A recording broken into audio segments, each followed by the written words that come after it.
Metamorfoses está de volta. Roda a vinheta.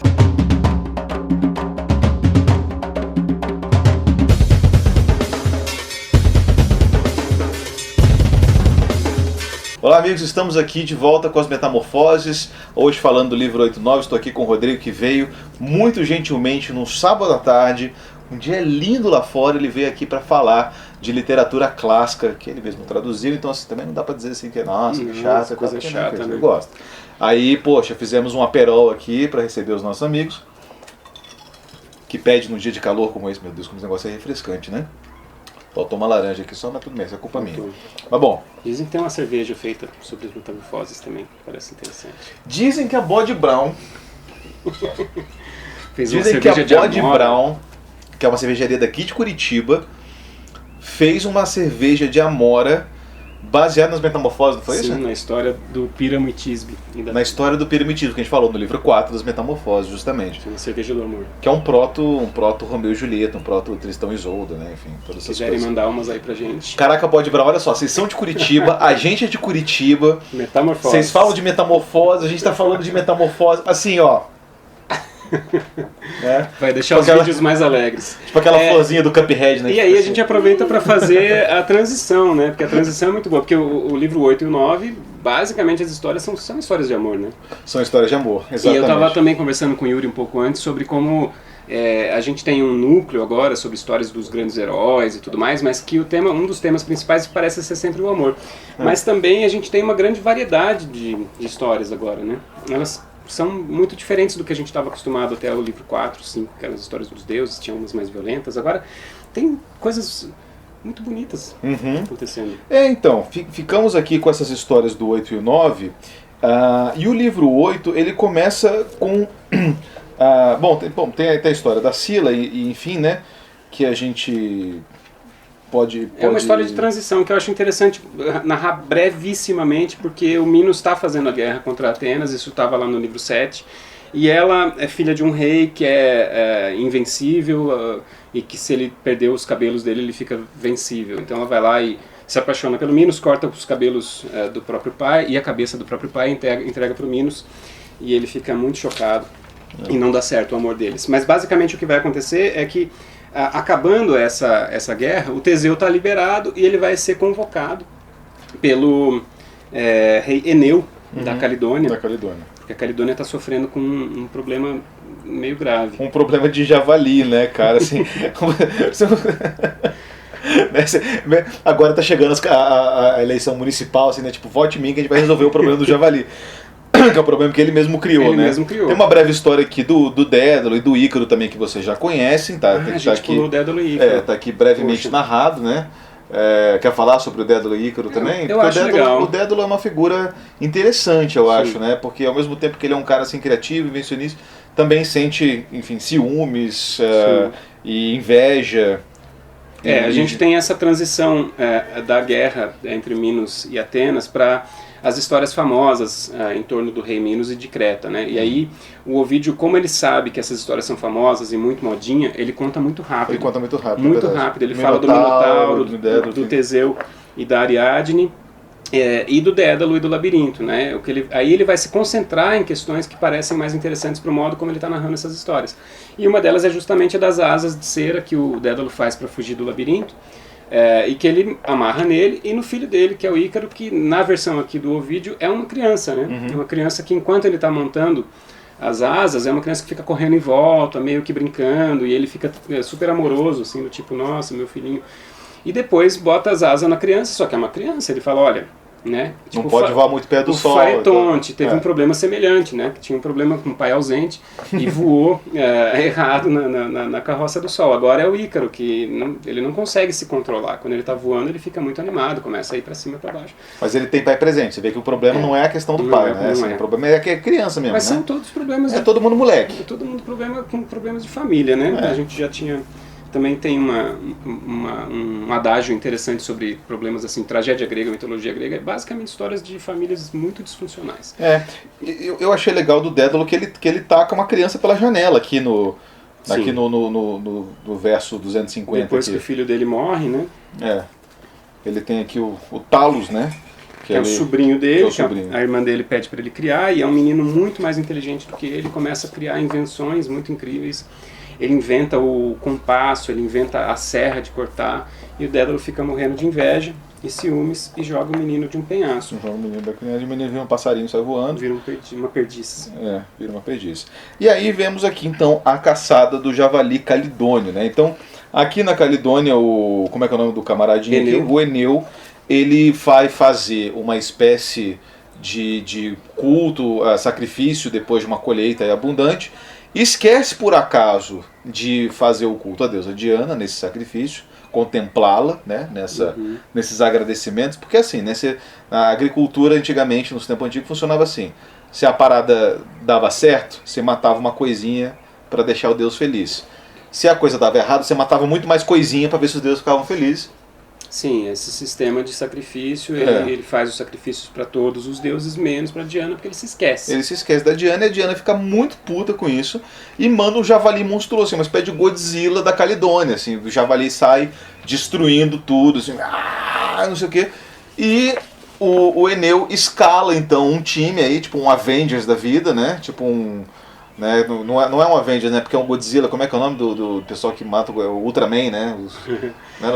Mas eu acho que a metáfora dos Vingadores é útil para pensar nessa coisa do agenciamento dos grandes heróis, né? Porque são vários heróis que existem separados, que já estavam em outras histórias. Então tem outros poetas e outros poemas narrando essa história do Javali da Calidônia.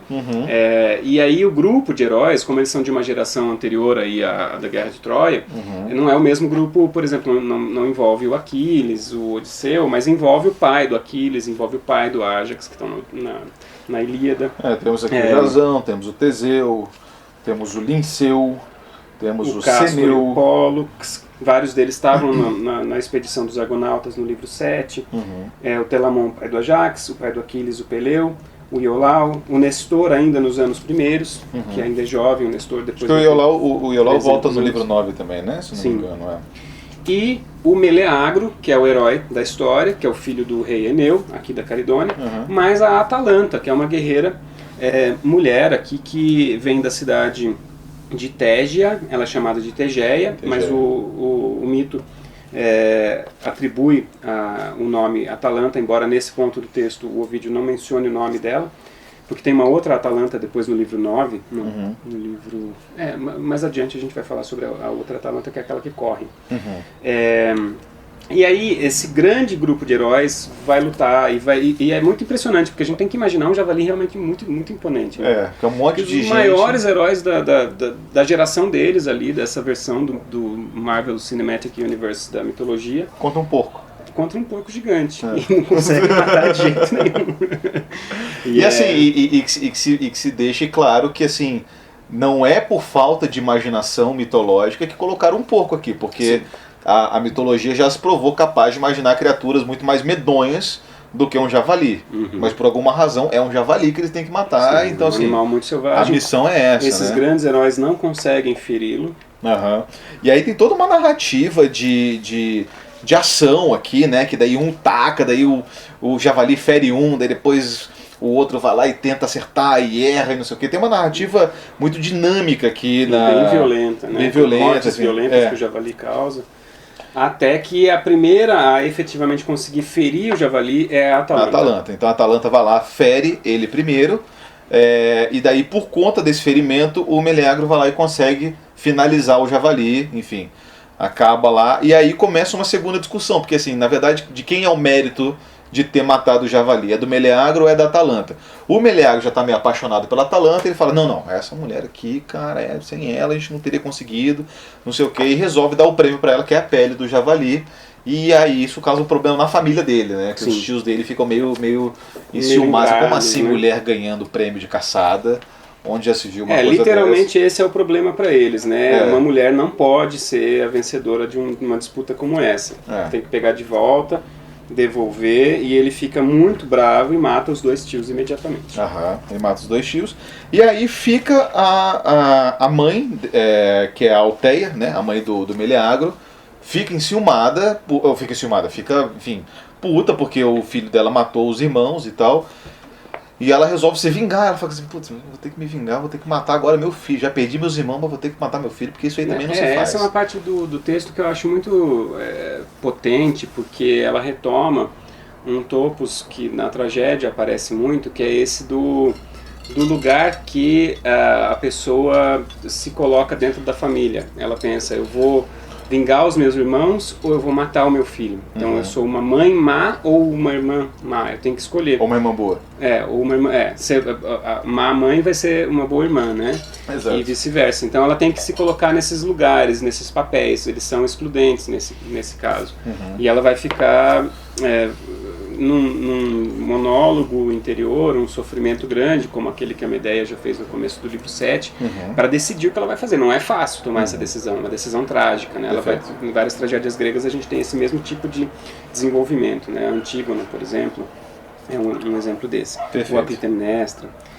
E o jeito que ela vai decidir matar o filho é sensacional, né? Então, daí, olha só, até meio que um dispositivo que meio providencial, né? Porque daí ela se lembra de que quando o Meleagro nasceu, quem foram? As moiras, isso aqui?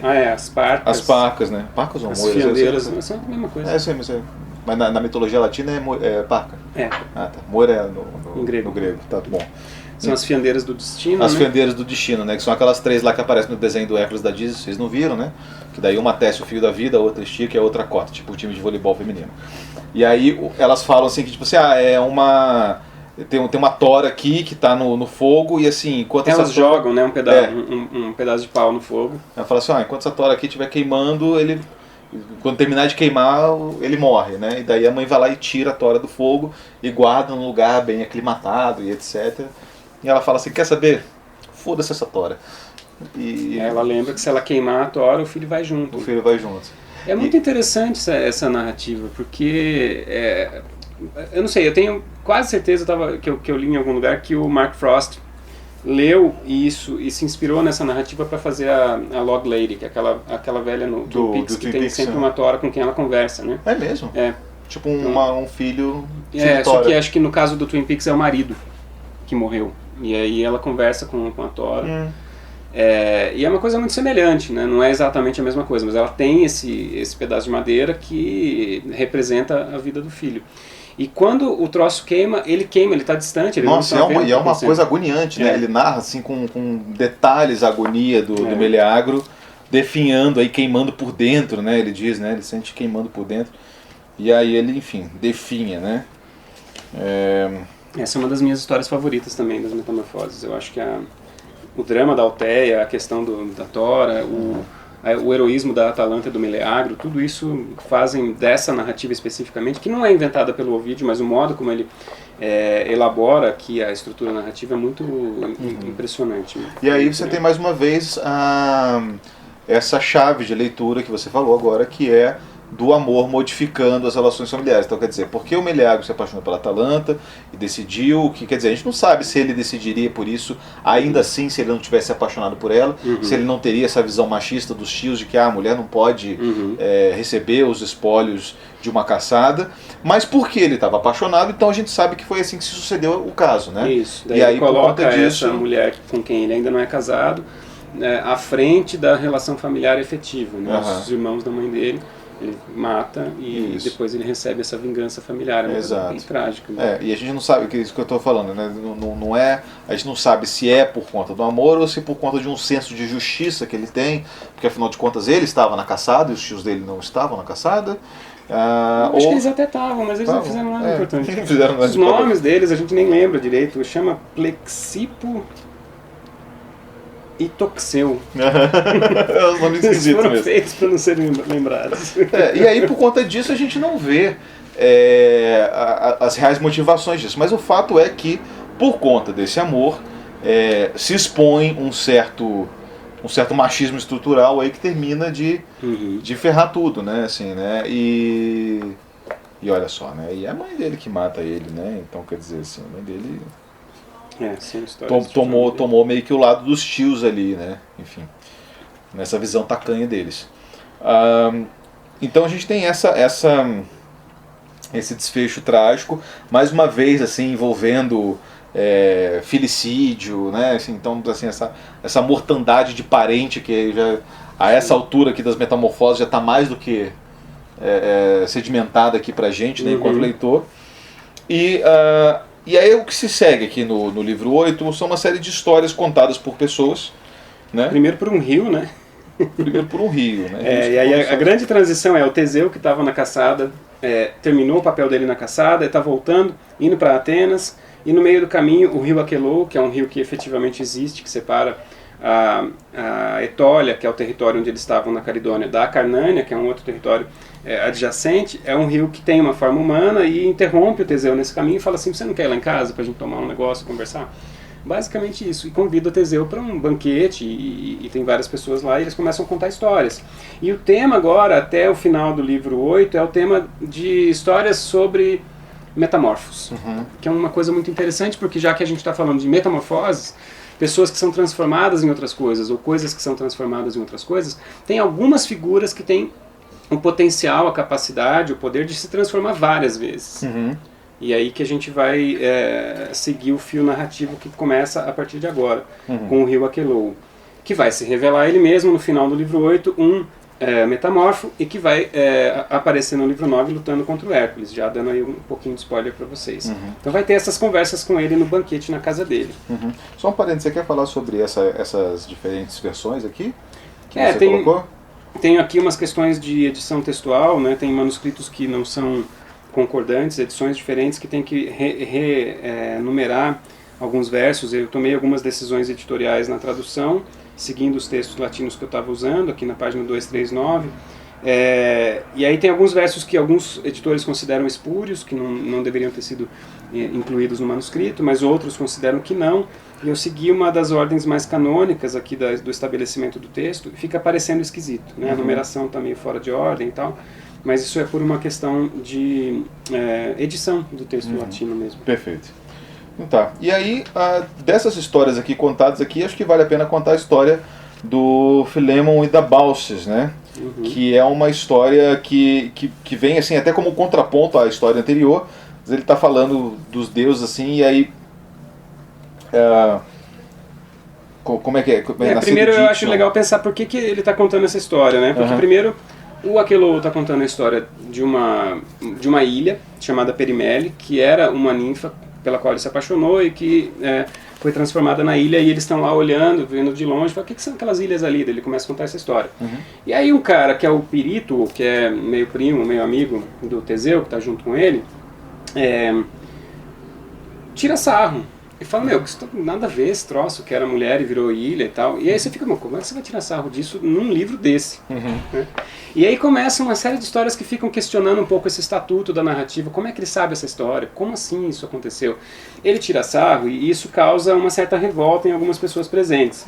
Um dos caras que estavam lá, chamado Lelex, fica muito puto e fala assim, você não pode falar um negócio desse, porque isso é impiedade. Os deuses fazem as coisas, as metamorfoses são reais. E aqui é um rio que está contando essa história para você. Então você está sendo muito, não só deselegante, mas também ímpio, em última instância, né? Aí ele vai contar uma história do quê? De piedade. De um casal que é muito, muito, muito Caxias, muito beato, né? E ele vai contar essa história dizendo o seguinte, primeiro, lá no verso 620, eu queria só achar uma coisa do tipo... Ele começa a contar a história do Filémon e Baucis. É no final que ele diz uma coisa, a gente já vai contar a historinha, que ele termina de contar a história e diz assim, me contaram, página 244, verso 721, na verdade 243, essas coisas, no final da história, ele diz, uns velhos honestos, motivo não tinham para me enganar, me contaram. Eu mesmo vi penduradas sobre os ramos guirlandas, e pondo umas novas eu disse, deuses sejam os que honram os deuses e culto recebam.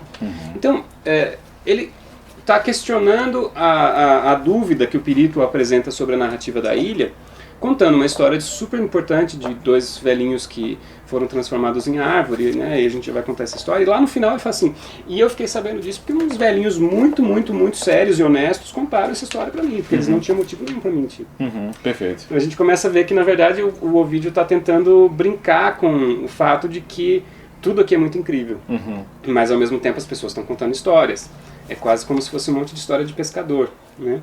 Uma mais incrível do que a outra. E aí vem a história do Filemo e da Balsa. E o Filemo e a Balsa é uma história bonitinha, porque são dois velhinhos que recebem, né, uma divindade. Quem que é? É o Júpiter com o Mercúrio. Júpiter, exato. Eles estão fazendo mais uma daquelas rondas pelo planeta para ver se as pessoas são muito impiedosas, se elas são respeitosas dos deuses. Que foi a mesma que deu cabo no Licaon, né? Licaon, e depois com a Calisto foi uma coisa parecida, né? Eles estão lá tipo passando... dando uma geral aí. Que inclusive eu acho que tem até tem um paralelismo clássico com a tradição judaico-cristã, que é na história, né, de Sodoma e Gomorra, né, enfim, a história de Ló, né, enfim, aquela coisa toda. Tem ecos muito claros aqui da tradição do Antigo Testamento, né. E aí eles estão aqui dando uma volta, se vestem de... O texto diz que eles ficaram procurando muito tempo até achar alguém honesto, viram mais de 1000 pessoas, e chegaram para essas pessoas e disseram, eu sou o deus Júpiter, todo mundo ficou tipo, não é nada, né, cara? E daí eles chegam na casa desses velhinhos, são velhinhos muito humildes, muito simples, muito frugais, e eles servem lá um banquete para eles, assim, muito modesto, mas eles fazem o possível para dar cabo nessa hospitalidade, né, enfim. E esse tema da hospitalidade é uma coisa culturalmente reforçada até pela literatura, né? Eu não lembro onde que eu li isso uma vez, mas acho que estava falando do Homero, né? Que acho que a literatura é uma virtude fundamental, né? Está relacionada com a divindade mesmo de Zeus, a ideia de que você tem que receber o estrangeiro é uma lei divina. Você não... E até essa ideia de que a literatura nesses caras antigos assim surge como para mostrar para os outros povos quem eles são, quais são os valores deles, etc. Né? Então como eles se comportam, né? Enfim, a literatura ela começa a existir enquanto arte na medida em que você conhece pessoas que são diferentes de você e fala assim, não, então vamos escrever aqui para mostrar quem a gente é, e a hospitalidade acaba entrando como um tema muito central.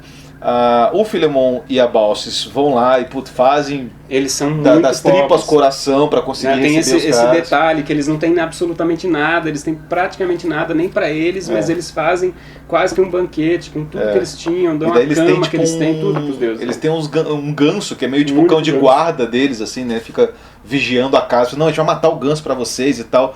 E daí o ganso sai correndo, né? Uma coisa meio começo da Cidade de Deus, assim, pega a galinha e tudo mais, eles vão lá fugindo, e daí o ganso chega, e daí o Júpiter e o Saturno falam, não, para. Mercúrio. Mercúrio, né? O Mercúrio fala, não, para, tá tudo certo. O negócio é que não precisa matar o ganso, a gente é Deus, tá aqui, ó, tá tudo que vocês quiserem. E aí eles oferecem uma dádiva, como enfim, recompensa por toda essa piedade demonstrada por esse casal. E eles pedem duas coisas, né? Na verdade, primeiro eles transformam aquele casebre muito, muito, muito pobre num templo para Júpiter. Que eles pedem também, né? Eles pedem para ser os sacerdotes do templo. E eles pedem a bênção maior, que é nunca não ver o outro morrer. Morrer ao mesmo tempo. Exato. Aí eles passam o resto da vida sendo sacerdotes e sendo muito pios e muito... É o casal mais bem sucedido virtuoso aí das metamorfoses, né? Até que de velhice, quando eles vão morrer, os deuses transformam os dois, cada um numa árvore que estão as duas entrelaçadas. Essa é talvez a história mais bonita das metamorfoses, né? E é mais bíblica mesmo. É uma história de teste, de honra, piedade, pietas mesmo é uma virtude para o romano que é fundamental. E tem essa coisa deles já serem velhos, quer dizer, assim, com a velhice você adquire a virtude, né? Você não é, sei lá, cegado por outras coisas, eles viveram uma vida, a gente não sabe exatamente se eles eram virtuosos desde sempre, se eles foram, sei lá, mas dá a entender que eles sempre foram assim, né? Mas principalmente que o fato deles serem já velhinhos talvez reforce, né, essa virtuosidade deles, né? Como acontece por vezes na Bíblia, na história lá de Abraão, enfim, Sário. E eles ecoam também muito a história do Deucalião e da Pirra no começo, lá no livro 1, que são os velhos que repovoam a terra, que são também, depois, né, dilúvio, logo depois do dilúvio, por conta do Licaon, por conta de mais uma dessas visitas, né, de Júpiter à Terra para ver a impiedade dos homens, dos seres humanos, ele vai acabar chegando à conclusão de que alguns poucos são muito bons e merecem as bênçãos divinas. Perfeito.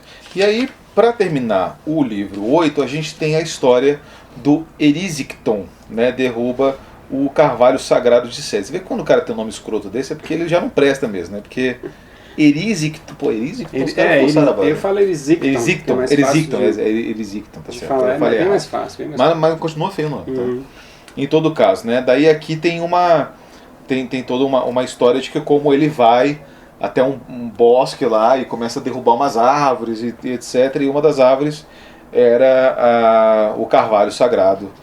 A gente pode apreciar também um pequeno detalhe que é o cara que acabou de contar essa história falou que ouviu de alguém, e aí quando ele termina de contar, o rio Aquelou volta a contar histórias e o texto diz, o rio Caridônio, que é o Aquelou, apoiado no cotovelo, assim fala. Então eles estão tipo deitados no banquete. Aí ele começa a história do Erisicton. Tá certo. Tem mais pessoas que viram coisas, né? Não foi só esses velhos aí que viraram árvores, tem pessoas que tem uma capacidade de se transformar várias vezes em várias coisas, como por exemplo você, Proteu, que não está presente, mas ele está falando como tu, Proteu, que é o deus metamorfo do mar. A gente tem várias histórias de metamorfos nas metamorfoses. Tem o Proteu, tem a Tétis, que é a mãe do Aquiles, e aqui ele vai contar a história da Mestra, que é o nome da filha do Autólico, essa figura aqui que também é uma metamorfa que vai receber esse dom, né? E aí, o problema do Erisicton, que é o pai da Mestra, é justamente esse, que ele era muito ímpio, a gente acabou de ouvir uma história de piedade, ele vai fazer uma baita de uma cagada agora, que é... Exato, que é começar a derrubar uma floresta aí, entre dedicada elas a Ceres, uma floresta dedicada a Ceres. Que é a deusa do alimento. Daí a Ceres vai ficar muito revoltada, né? Vai sair sangue da árvore, e mesmo vendo sangue saindo da árvore, ele vai lá e termina de derrubar. E tem um cara aqui que vai lá e tenta impedir ela e fala assim, não, é da Ceres. Não mata, daí ele vai lá e corta a cabeça do cara, só de sacanagem, assim, né? E continua derrubando a árvore. Continua derrubando a árvore. A Ceres, obviamente, né, não gosta dessa história, e o jeito como ela arruma pra acabar com isso, ela coloca uma fome inacreditável nele, que ele começa a comer tudo que ele vê pela frente, e a fome só deixa ele com mais fome ainda, né? Quanto mais ele come, mais fome ele sente, e ele começa a se sentir... e ele quer comer tudo, assim, e ele pensa em comer a filha. Na verdade, assim, ele vende a filha. Ele vende tudo que ele tem. Ele vende a televisão. Aí chega uma hora que só tem a filha dele, ele vende como escravo. E ela pede ajuda para os deuses, e acho que se não me engano é a Ceres mesmo, que dá como um dom para ela, o dom de se transformar. Aí ela foi vendida para um pescador, alguma coisa assim, e ela vira um cara. E quando o pescador chega e olha para ela e fala assim, meu senhor, você viu uma moça que estava aqui, não sei o que eu comprei? Ela percebe que ela se transformou e fala assim, não vi não estou sabendo de nada, estava aqui numa boa. Aí ela percebe que ela consegue se transformar e ela volta para casa. O pai dela percebe que ela consegue se transformar e começa a vender ela de novo, várias vezes. Porque daí cada vez que ela é vendida dá dinheiro para ele e ela volta para casa transformada em alguma outra coisa. Tem várias coisas que ela vira, né? Aqui se fala em boi, touro, não me lembro. Mas o que é interessante nessa história é que mesmo assim ele não consegue sobreviver. E ele começa a se comer a si mesmo. Até ele desaparecer. Louco, né? Tipo desenho da cultura, assim, né? Legal. Acaba o livro 8 dessa forma. Né, cara? Com um cara comendo a si próprio. Autofagia. Autofagia, exatamente. Autocanibalismo. Beleza. A autoantropofagia. E aí chegamos então no livro 9 das Metamorfoses, que começa com... na verdade ele termina com o livro 8 com Aquelou contando aquela história, e aí ele diz pra todo mundo, e agora por isso que eu tenho... eu sou metamorfo também, eu tenho um problema aqui no meu chifre e tal. Eu tenho um problema aqui no meu chifre, é ótimo. Ele tem um chifre quebrado, né? E ele esconde com uma coroa de flores e tal. E ele vai contar por que ele tem esse chifre quebrado. E aí começa o livro 9, que é quando ele vai narrar o encontro dele com o Hércules. O Hércules, exatamente. Aí tem a história dele com a Djanira, porque parece que a Djanira era prometida para ele, não era uma coisa assim? Ele tava... Eu acho que ele se apaixonou pela Djanira, que era, enfim, a mulher com quem o Hércules vai se casar, a irmã do Meleagro, que acabou de aparecer ali. Exato. E aí nessa disputa com o Hércules, eles têm uma luta que é narrada aqui com muitos detalhes, e muito interessante porque, além dela ser muito gráfica, né, tem toda a coisa do pó, no chão, os dois se pegando ali, é aí que ele revela que ele tem esse poder de se metamorfosear em várias coisas, que ele falou ali no final do livro 8. Então no meio da luta ele vira várias coisas. Ele foge fantasiado de serpente, depois ele vira um touro, e quando ele vira um touro, o Hércules arranca o chifre dele. E o chifre arrancado vira a cornucópia, que é o símbolo da primavera, das séries, né, do alimento infinito. Perfeito. Ao terminar de contar essa história, todo mundo se lamenta e sente muita pena dele, fala, nossa, coitado, realmente, né, poxa, apanhou do Hércules, perdeu um chifre. E ele, não, mas tá tudo bem, eu escondo aqui com a minha peruquinha de flores e tudo mais, uma coroa de cana e salgueiro. E aí o narrador termina de contar essa história sobre o Aqueloo, que agora a gente voltou para o narrador Ovídio, e já faz uma transição brusca para o Aqueloo conseguiu perder do Hércules, mas ficar vivo. Mas você, Nesso, diz o narrador, você não, você se deu mal. Nesso é o centauro, e aí a gente vai ver a história que leva finalmente até a morte do Hércules, né? Uma das histórias mais famosas no ciclo das histórias do Hércules. Exato. E daí nessa história aqui a gente tem uma... Eu achei essa história muito pesada, né, cara? Porque é o véu de Nesso, né? Porque a... Como é que é o nome do... Não, mas o nome do bicho é o Minotauro mesmo, né? Ele é um centauro. Um centauro, exato. Um centauro que o Hércules vai acertar com uma flecha venenosa, uma lança assim, e ele...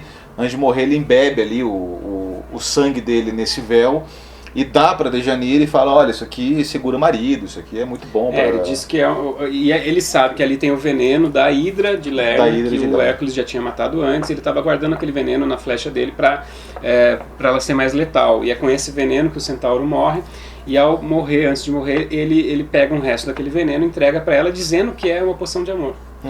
Então assim, eu morri, vou morrer agora, mas se você tiver algum problema com Hércules aí, que ele é seu marido e tal, você usa aqui esse filtro, essa poção, e ele vai voltar a te amar. E ele sabe que é veneno, ela não sabe.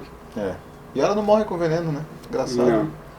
Não, porque daí, muito tempo depois, não se sabe muito bem quanto, a fama, os rumores dão conta de que Hércules está tendo um caso extraconjugal com Iole, uma outra figura importante aqui na mitologia. Dejanira descobre e, para tentar recuperar o amor do Hércules, entrega para ele esse filtro, né? Pede pro Licas, na verdade, levar esse véu de presente para ele poder se vestir com esse véu embebido no veneno, sem saber que é veneno, para de repente recuperar o amor do Hércules, e é aí que ele morre. Perfeito. E essa é a cena terrível, né? E essa cena é terrível, assim, porque tem uma agonia, assim, né? Inclusive tem um capítulo, que é a agonia de Hércules, né? Em que ele vai fazer um lamento, assim, porque ele coloca o véu ali nele, e aí parece que o veneno já gruda nele, ele se sente queimando por dentro, ele fala... O carne começa a derreter. Um negócio assim terrível, e ele começa a falar assim, nossa, eu fiz tanta coisa, cara, nossa, eu trabalhei demais, eu fiquei fazendo lá essas tarefas todas ali que me deram, que pô, nem queria fazer nada disso, mas eu fiz tudo isso e agora estou morrendo aqui por causa desse negócio. E aí ele fica agoniado e aí ele faz uma pira, assim, né, uma fogueirona, e ele se joga, né, nessa fogueira para acabar com a agonia dele. E aí, no que ele faz isso, ele é ascendido, né, aos céus aí como divindade, e passa a integrar o panteão, né? Não sendo mais semideus, mas aí divindade completa. Né? Sim, porque ele é filho de Júpiter, né? Com Alcmena, que é uma mortal, que é a esposa de um rei de Tebas. E essa história é narrada numa comédia do Plauto, em várias outras fontes antigas também, mas uma comédia do Plauto chamada Anfitrião. O nome do pai é Anfitrião. Mas o que interessa aqui, eu acho que tem vários elementos que amplificam essa agonia, né? Tem uma símile nessa sessão da agonia, quando ele está derretendo por conta desse veneno, ele grita muito e de repente, de onde, diz ali o verso 168, 167, de onde é arrancada a veste, arranca a pele. E funesto é dizê-lo, ou, ao tentar em vão retirá-la, grudava nos membros, ou descobria os membros rasgados e os ossos enormes. Como quando, símile, enfiada uma lâmina em brasa na água, gélida, chia o sangue fervendo no ardente veneno. É um negócio assim... tenso. Você tem esse som, né? Também tem, às vezes, a símile do cheiro da coisa queimando. É o Hércules derretendo.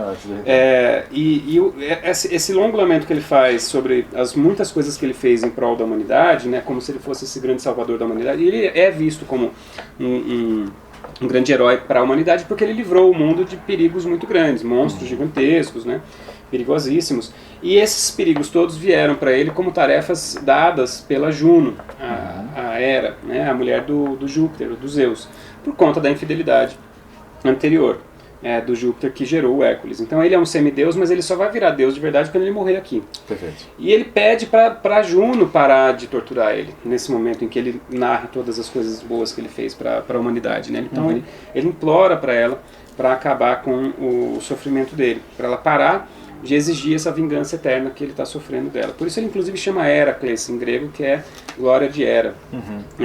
Hércules é o nome latino dele. Antes de morrer, ele pega o cara que era amigo dele, que levou o véu sem saber que era veneno, gira o cara e taca ele longe, no meio do mar, ele vira uma pedra. Tem esse momento. E aí, a transição do corpo físico dele para essa figura divinizada, que é narrada aqui, inclusive é uma das coisas que eu analiso no prólogo como um dos elementos mais importantes do poema, por conta dessa ideia de que a transformação da coisa material Hércules para uma coisa que não tem mais corpo físico, mas é melhor do que antes. Eu tenho uma leitura que eu faço aqui que é mais ou menos como se fosse uma espécie de transfiguração da matéria poética, né? De pegar esse material e transformar numa coisa que agora é eterna e não é mais corpórea, e não sofre mais. O Ovídio está muito consciente do papel que o Hércules tem nesse poema aqui. É muito bonito, porque no fim das contas é o Jove, o Júpiter, que vai ter que pedir para os outros deuses a permissão para transformar o Hércules em Deus. Isso acontece aqui bem no meio do livro 9, e é aí que, depois de se livrar da parte ruim, ele, no verso 269, em sua parte melhor floresce e maior já aparece. Já se afigura venerável na augusta nobreza. Perfeito. E aí tem uma breve história aqui sobre o nascimento de Hércules e Galantes, enfim, né? Que é uma história legalzinha, né? Que ele estava tentando nascer e daí alguém fez uma... quem que é a deusa? A Juno. A Juno, né? Tem um flashback para o nascimento do Hércules. Ele acabou de morrer, aí a mãe dele está contando para Iole, que é a mulher que causou os ciúmes na Dejanira, que causou a morte do Hércules e que agora se casou com o filho do Hércules. Ela casou-se com um dos filhos do Hércules, chamado Ilo, e ela está lá junto com a Alcmena, a velhinha, que é a mãe do Hércules, mortal também, e elas estão conversando. Daí ela fala, olha, Iole, foi muito difícil, né, parir o Hércules, porque ele não nascia nunca, porque eu não sabia, mas a Juno tinha proibido o parto de acontecer. Isso. E aí passaram-se meses. E ela ficou fazendo lá uma... Tipo quando você vê o cachorro tentando cagar e você faz assim pro cachorro não cagar, ela ficou assim pra ela não conseguir isso, parir. Ela mandou assim, uma né? deusa, a Lucina, pra sentar em cima do joelho, sei lá. E daí ela fica assim, e daí fala, putz, essa deusa aqui não vai deixar o moleque nascer. Daí ela fala assim, já nasceu. Aí ela baixa a mão assim, assim, pô, já nasceu. Daí no que ela baixa a mão ele nasce, né? É um negócio muito, muito ligeiro, assim. A história é muito boa, porque inclusive nesse ponto, a Galantes, que é essa moça que está ajudando ali a Alcmena no parto, ela meio que percebe que tem uma coisa errada, aquela figura que está meio sentada ali, que não descruza as pernas, e fala, tem uma coisa esquisita acontecendo aqui. E ela inventa uma história, ela sai do quarto falando, nasceu finalmente o Hércules. E daí a deusa fica, como assim nasceu? E ela fica tipo... E daí do que ela baixa a guarda, o Hércules nasce de verdade. Exatamente. Por isso a Galantes é transformada numa doninha. Perfeito. Que daí ela pare pela boca. É uma punição apropriada ao feito dela, porque basicamente ela enganou a Juno Lucina. Perfeito. Aí a gente tem aqui um caso ambientalista aqui, né, cara, que é da Iole e conta a história de sua minha irmã, que é Dríope, né, enfim, que é... A Iole, que é essa moça que estava conversando com a Alcmena aqui. Ela fala, pois que história ruim é essa mesmo, né, do Hércules, mas eu tenho uma história ruim pra contar também. Eu tenho uma história ruim pra contar também, é ótimo, né. Que daí ela fala dessa minha irmã, que é a Dríope, que um dia ela tá ali colhendo umas flores, etc.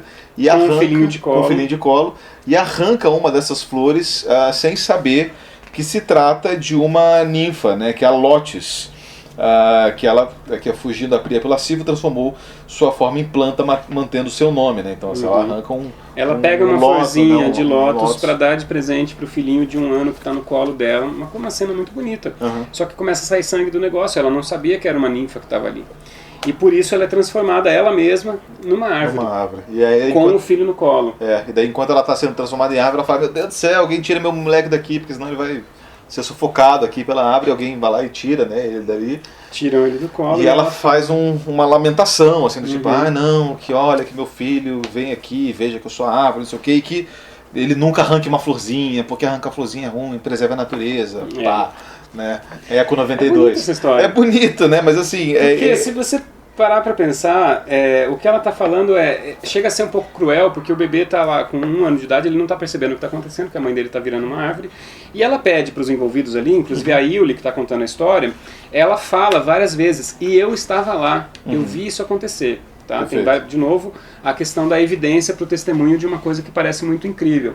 E ela tá contando pro Alcmeno, mãe do Hércules, fala, eu estava lá, eu vi ela virar árvore. Quando ela estava virando árvore, ela pediu para tirar o bebê do colo dela e pediu para levar o bebê todo dia até o pé daquela árvore e falar para ele, até ele crescer, essa árvore aqui é a sua mãe. E por isso você nunca vai... Tem várias coisas que ele não pode fazer, né? Nunca vai pegar flor de lugar nenhum e nunca vai... Eu acho muito bonita essa passagem, porque o texto diz o seguinte... esta criança, tirai-a desses ramos maternos, os braços são ramos, dai-a a uma ama, que sempre sob esta árvore a traga, faça que beba o leite, que sob esta árvore brinque. Quando aprender a falar, trazei-o que a mãe cumprimente e possa dizer tristonho, mamãe a que jaz nesse tronco. Mas que ele tema os lagos, não colha flores das plantas e considere todas as árvores corpos das deusas. Perfeito. Que é muito bonito. Isso é isso, legal. Tipo, a natureza é viva, você não vai lá sair matando a natureza árvore. divina, né? A gente acabou de ver vários casos ali, o Erisicton, né, profanando cortando uma árvore que estava dele, sangrando, e ele foi lá e ele continuou. Então, aqui meio tem sem um certo querer. dialogismo ali da história do Erisicton, né? Sim. Enfim.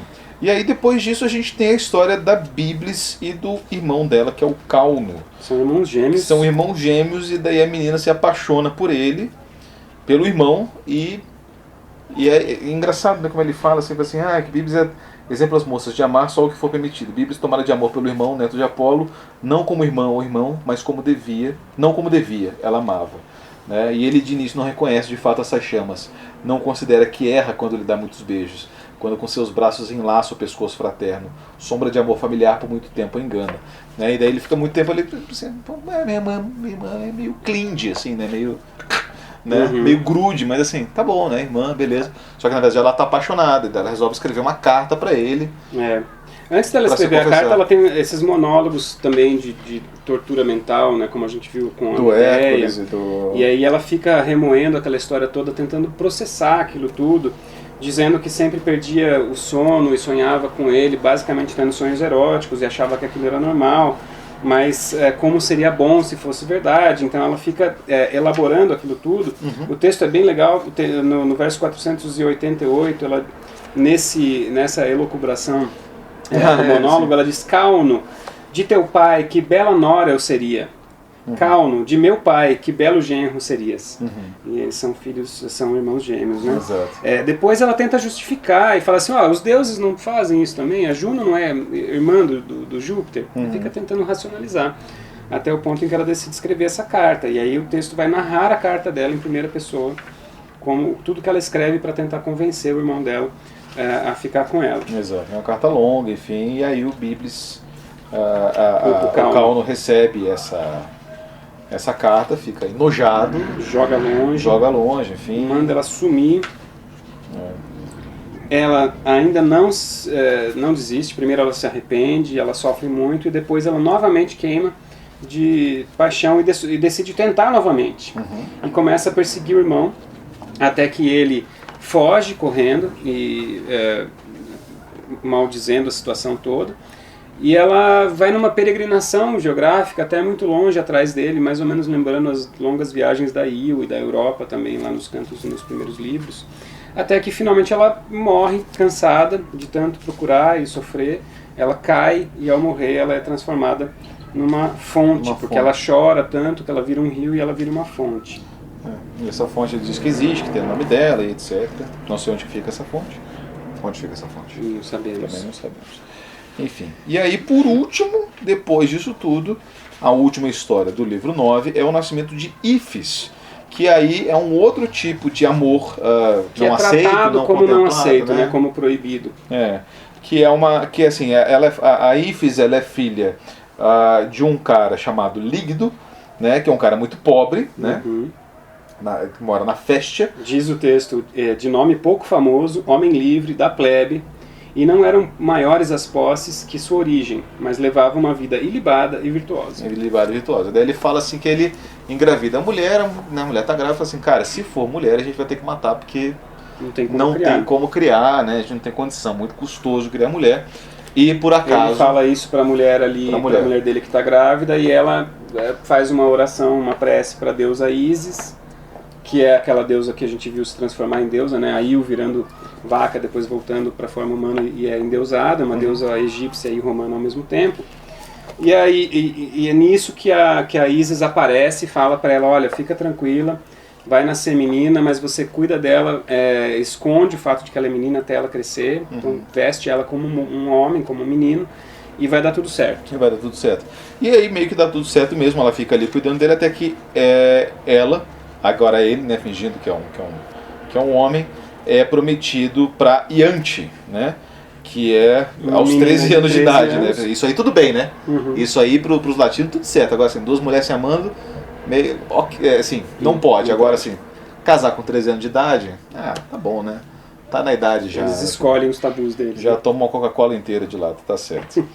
Enfim, de todo caso, ela tá prometida pro Iante, né? Se apaixonam. E aí fica o problema, né? Porque daí na hora que eles forem consumar o casamento, a farsa vai cair, enfim. Ela precisa resolver e acho que ela faz uma nova prece, né, para Ísis. Antes disso tem uma coisa que a gente está vendo que tem paralelismos importantes aqui nesses livros por conta do tema fundamental do amor e das dificuldades causadas pelo amor e das imposições ou dos bloqueios, né? A gente viu que antes era o tabu do incesto, agora é um problema que no monólogo interior dela, que ela vai tentar processar essas informações do mesmo jeito que o sofrimento da Medeia, depois da Bíblia, agora a Ífis fala a si mesma, né, em voz alta, ali a partir do verso 725, mais ou menos, tentando racionalizar aquilo que nesse momento para ela, nesse universo, parece uma coisa impossível, que seria um amor homossexual, e ela diz coisas como: que fim me espera? Pois um desejo desconhecido de todos me toma, nova espécie de Vênus. Se os deuses quisessem poupar-me, já deveriam ter feito. Se não, se quisessem perder-me, mal natural, conhecido, podiam ao menos ter dado. Pois, aí ela começa a dar exemplos dos animais. Os animais, as vacas, por exemplo, não ardem por outras vacas. Égua não arde por égua. Pelo carneiro a ovelha arde. A gazela por cervo se inflama. Unem-se as aves assim, entre todas as outras espécies, fêmea nenhuma é rasgada pelo desejo de outra. Na cabeça dela, isso nunca foi visto nem na natureza. Enquanto o caso da Bíblia era um caso em que ela estava apaixonada pelo irmão gêmeo dela, e ela racionalizava dizendo, bom, mas na verdade tem, não na natureza, mas nos deuses. Então eles estão tentando, o Ovídio está explorando esse tema de um jeito interessante, porque ele já é um preâmbulo, um prelúdio para o livro 10, que é o livro do Orfeu, que vai também por conta desse sofrimento que ele vai... A gente está antecipando um pouquinho, mas basicamente ele vai perder a mulher dele, Eurídice, e vai se afastar dos amores heterossexuais. Ele vai inventar o amor homossexual. A gente está vendo o Ovídio situar essas